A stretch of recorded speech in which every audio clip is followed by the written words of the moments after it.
Hi guys, welcome back to my YouTube channel. ഇന്ന് നമുക്കൊരു Eid vlog ആവാമല്ലേ. അപ്പോൾ രാവിലെ തന്നെ എണീച്ച് നല്ല ചൂട് ചായ ഒഴിച്ചു കേട്ടോ. ഇവിടെ കുഞ്ഞുമ്മ ഡ്രസ്സൊക്കെ തേക്കുന്ന തിരക്കിലാണ്, കാരണം അവന്മാർക്ക് എല്ലാവർക്കും പള്ളിയിൽ പോകണമല്ലോ. അങ്ങനെ ഞാൻ അടുക്കളയിൽ ചെന്നപ്പോഴത്തേക്ക് ഉമ്മി നല്ല പൂരിയൊക്കെ പൊരിക്കുന്നുണ്ടായിരുന്നു കേട്ടോ. പിന്നെ ഞാൻ അപ്പോഴത്തേക്കും കുളിച്ച് സെറ്റായിട്ടൊക്കെ വന്നു. അപ്പോഴത്തേക്കും ഇവിടെ ഒരാൾ മുണ്ടെടുക്കാൻ വേണ്ടിയിട്ട് പെടാപ്പാട് പെടുന്ന കേട്ടോ നിങ്ങൾ ഈ കണ്ടുകൊണ്ടിരിക്കണത്.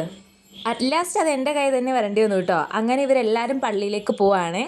അങ്ങനെ അവർ പോയ സമയം കൊണ്ട് നമ്മളെല്ലാവരോടും കൂടി പെരുന്നാൾ നിസ്കാരമൊക്കെ നിസ്കരിച്ചു കേട്ടോ. പിന്നെ ബ്രേക്ക്ഫാസ്റ്റ് കഴിക്കാനായിട്ട് ഇരുന്നു. ഉമ്മി പൂരിയൊക്കെ ഉണ്ടാക്കിയിട്ടുണ്ടായിരുന്നെങ്കിലും ഞാനൊരു പൂരി ലവർ അല്ല, ഞാൻ പൊറോട്ട കഴിച്ചിട്ടുണ്ടായിരുന്നു കേട്ടോ. അപ്പോൾ പൊറോട്ടയും മുട്ടക്കറിയൊക്കെ കഴിച്ചിട്ടുണ്ടായിരുന്നു, കൂടെ ചായയും കുടിച്ചിട്ടുണ്ടായിരുന്നു കേട്ടോ. പിന്നെ നമുക്ക് സുന്ദരി ആവണ്ടേ, അതിന് വേണ്ടിയിട്ട് എൻ്റെ മേക്കപ്പ് ഐറ്റംസ് ഒക്കെ എടുത്തിട്ട് റെഡി ആവാൻ തുടങ്ങി. എനിക്ക് കോലമൊക്കെ ഉള്ളതുകൊണ്ട് പിന്നെ അതിൻ്റെ ആവശ്യമൊന്നുമില്ല.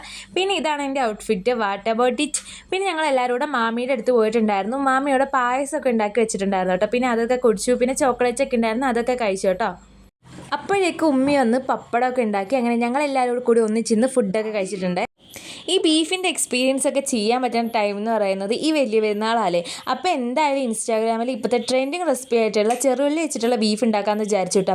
അപ്പോൾ കുഞ്ഞുമ്മ അതിൻ്റെയൊക്കെ തിരക്കിലാണേ. ആ ട്രെൻഡ് റെസിപ്പി സെറ്റ് ആയപ്പോഴത്തേക്ക് ഞാൻ വിചാരിച്ച് പഴംപൊരിയുടെ കൂടെ കഴിക്കാമെന്ന്. ഞാൻ ആദ്യം പിടിച്ചത് പഴംപൊരിയുടെ കൂടെയാണ്. പിന്നെ ഒരു പൊറോട്ട എടുത്തിട്ട് അതിൻ്റെ കൂടെയും കഴിച്ചു കേട്ടോ. എന്തായാലും കിടിലായിട്ടാണ് അതിൻ്റെ റെസിപ്പി. ഞാൻ വേറൊരു വീഡിയോ ആയിട്ട് അപ്ലോഡ് ചെയ്യാവേ. കൂടെ തന്നെ നല്ല കട്ടൻ ചായം കുടിച്ചിട്ടുണ്ടായിരുന്നു കേട്ടോ. പിന്നെ നമ്മൾ കസിൻസൊക്കെ ആയിട്ട് ഇരുന്നിട്ട് വർത്താനം പറഞ്ഞു കേട്ടോ. വർത്താനമൊന്നുമില്ല, എല്ലാവർക്കും ഓരോ ഫോണുണ്ട്, അതിൽ പിടിച്ച് തോണ്ടിക്കൊണ്ടിരിക്കുന്നതായിരുന്നു കേട്ടോ. പിന്നെ നമ്മുടെ പെരുന്നാൾ മെയിൻ ഐറ്റം കപ്പ ബിരിയാണി, ഇത് തന്നെ കേട്ടോ നമ്മുടെ മെയിൻ എന്ന് പറയുന്നത്. നമ്മളെല്ലാവരും കൂടി കൂടിയത് നല്ലൊരു ഫുഡ് അടിയാണ്.